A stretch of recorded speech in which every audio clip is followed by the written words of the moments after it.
The Bush administration raising new concerns right now about Russia's intentions. A senior Pentagon official saying there's, quote, little evidence that Moscow is actually withdrawing its troops from Georgia as the Russians claim. In fact, that official here in Washington suggests Russian forces may actually be digging in deeper inside Georgia. Let's get the latest from the Georgian president, Mikhail Saakashvili. He's joining us now live from Tbilisi. Is that your understanding, Mr. President, of what's going on? Have you seen evidence that the Russians are actually withdrawing from your country? Well, I've seen very little, if any, evidence that they are withdrawing. What we've seen is, and what the world has seen today, is that they're widening zone of their occupation.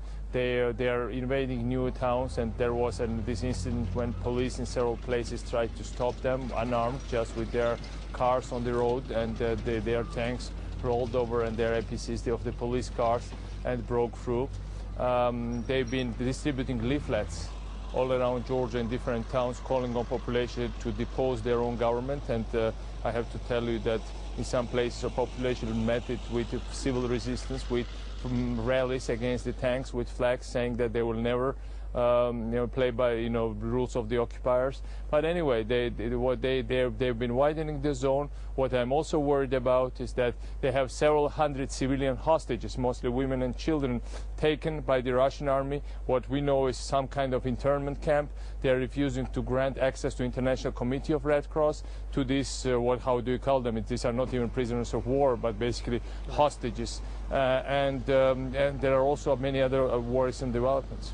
Here's what the Russian President Medvedev says about what is going on inside your country involving Russian troops. Listen to this.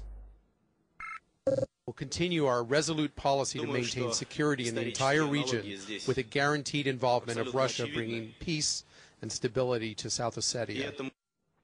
Clearly, the Russians, Mr. President, are differentiating between Georgia and these two areas, South Ossetia and Abkhazia. They're suggesting that these two areas are never going to be fully integral territorial parts of Georgia, that they're going to keep their troops there. And I wonder what, if anything, you or the West, NATO, the United States can do about it.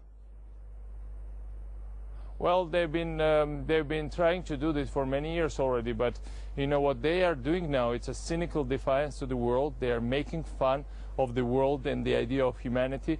What they call as peace and stability involves large-scale ethnic cleansing documented by Human Rights Watch and other international organizations, involves lots of women and children in internment camps, involves rapes, killings, lootings, and all kind of other activities. Involves dropping, as we speak, incendiary bombs on our natural parks and destroying the natural parks that were under World Bank and other international organizations' protections. What they've been doing here was unimaginable, and the scale of this is unimaginable for me. I've seen many things about war in Afghanistan or other places, but this is like all Russian kind of brutality or Soviet brutality of the past in a nutshell, implemented in my country. Do they call it peace and stability? Do they call it peacekeeping?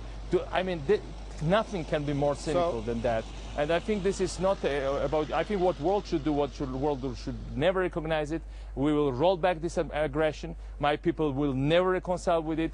And no matter what, we will not surrender. And in the end, they certainly will be defeated. Morally, I think they are already defeated, but they will be defeated because there is no way such a brutal aggression can in the end prevail if the world has future. I'm sure the world has bright future anyway, despite everything. Are you satisfied with the response from the United States so far? Well, we've been getting lots of solidarities from not only from President Bush and the members of administration, and I'm very grateful for that one, but also it has been a bipartisan support, but also lots of ordinary people, ordinary Americans, sending their messages of sympathy, collecting money for humanitarian assistance. Georgia needs lots of assistance, but at this point, what Georgia really needs, what Georgian people really need, because they are really resisting heroically. I mean, they didn't panic, they didn't collide. I mean, nobody has ever bombed Georgia in the past, but they went through this. This is a modern, developed European country. But what people really need is these words of moral support and solidarity. And we're getting lots of it. And, you know, that's something that will, I'm sure, stay forever, not only in the history of this country, but in the history of other countries of the region, because everybody is watching. Is free world going to rally, as President Bush said? Is free world going to stand up for its principles? Or the lies and deceit and the evil that's right now happening to my country? Or are all this going to prevail? And I think in the end, good will prevail over evil, no matter what. Mikhail Saakashvili is the president of Georgia. Mr. President, thanks once again for joining us. The Russian tanks that rolled into Georgia provoked strong words. President George W. Bush called Russia's actions unacceptable bullying. Leaders of Baltic states gathered in Georgia to demonstrate their solidarity with the invaded nation. David Cameron, leader of Britain's opposition Conservative Party, rushed to Tbilisi also to demand that Georgia be taken speedily into the NATO alliance. In the US, condemnation from the presidential candidates, including a warning of diplomatic retribution for Moscow. We will make it clear to Russia's rulers that acts of violence and intimidation come at a heavy cost. There will be no place among G8 nations or in the WTO for a modern Russia that acts at times like the old Soviet Union.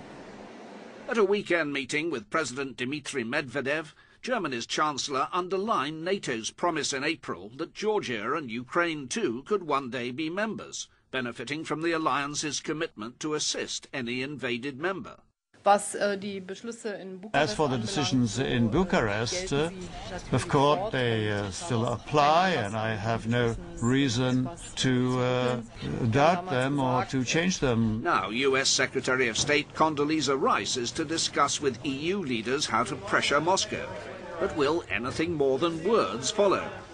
How rough can European leaders dependent on Russia for nearly 40% of their energy afford to play it?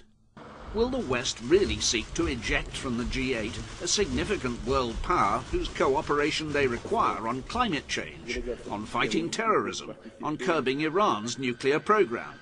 Moscow watchers say the cards aren't all stacked one way.